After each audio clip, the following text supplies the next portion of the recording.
Okay, so the thing with these enablers is that they don't want you to ever become greater than them. So, and and that has to do with it's oppression, right? Family members can oppress their own family.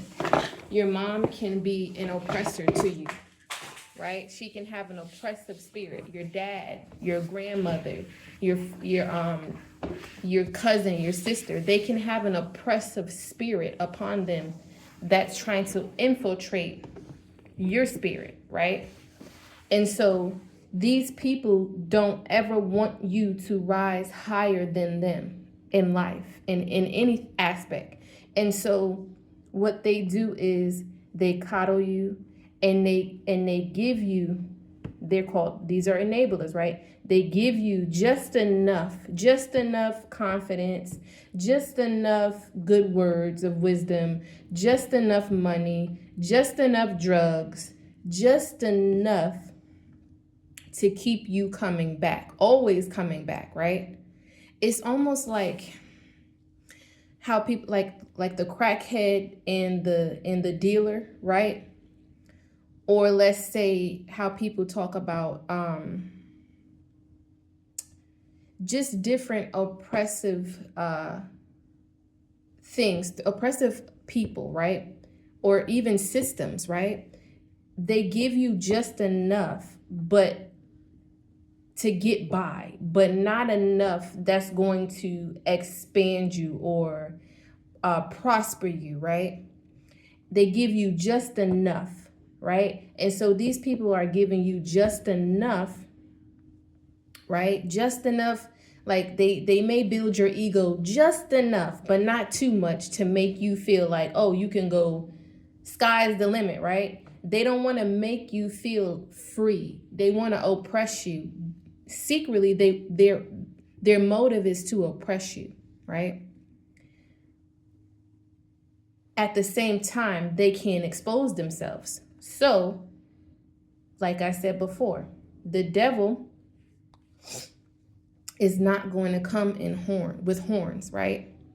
He's going to come dressed up in a nice package, presentable. So whatever thing that they're giving to you that you keep coming back to them for, whether if it's the drug, whether if it's the money, whether if it's whatever they offer, they're going to give you just enough, right? Just like I said, like the crackhead. Like say if you have a crackhead aunt and a crackhead aunt and a drug dealing cousin who supplies the aunt, right? So the aunt, what if she runs out of money, right?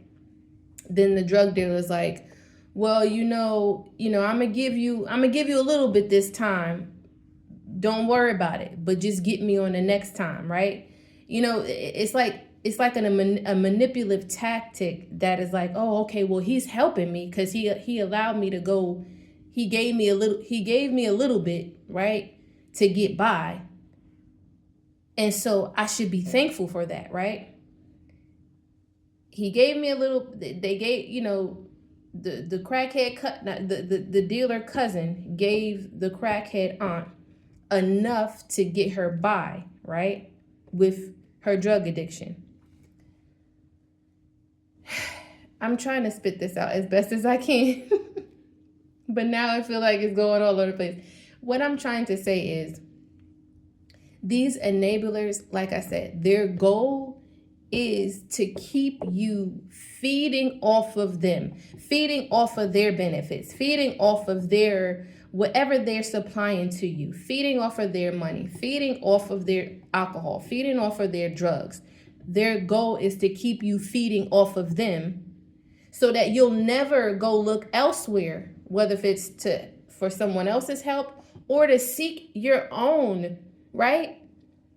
They give you just enough so that you can keep feeding off of them. Well, every time I call so-and-so, she's there to help me, right? Or he's there to help me. But guess what? Their help is only keeping you oppressed and keeping you coming back.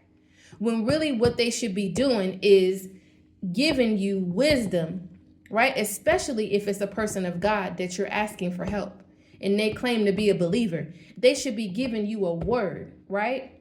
Just like in the scripture when it talks about Peter and another disciple went to the temple at a certain hour, and there was a man begging for alms. And Peter and whoever else was, I think it was Peter and John or whoever, the guy was asking, oh, help me, I need alms, right? I need money.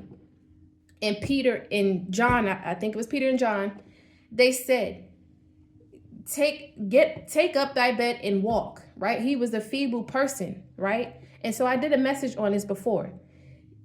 You're asking, you as the person who is in a downcast situation, you might be a sinner, you might be someone who's backslidden, you might even be a believer and you just are in a difficult situation.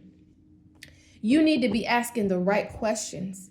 You need to be asking and seeking the right kinds of help. But first, that is going to have to come at a cost at sitting at the Lord's feet, living a sacrificial life, forsaking your wants and desires to seek out the Lord, just like Mary did. She decided to seek after the Lord when Martha was cleaning and doing and preparing and all of this stuff, right? And it's not that what Martha was doing was so bad. At the same time, Mary knew what was the best thing, right? And that was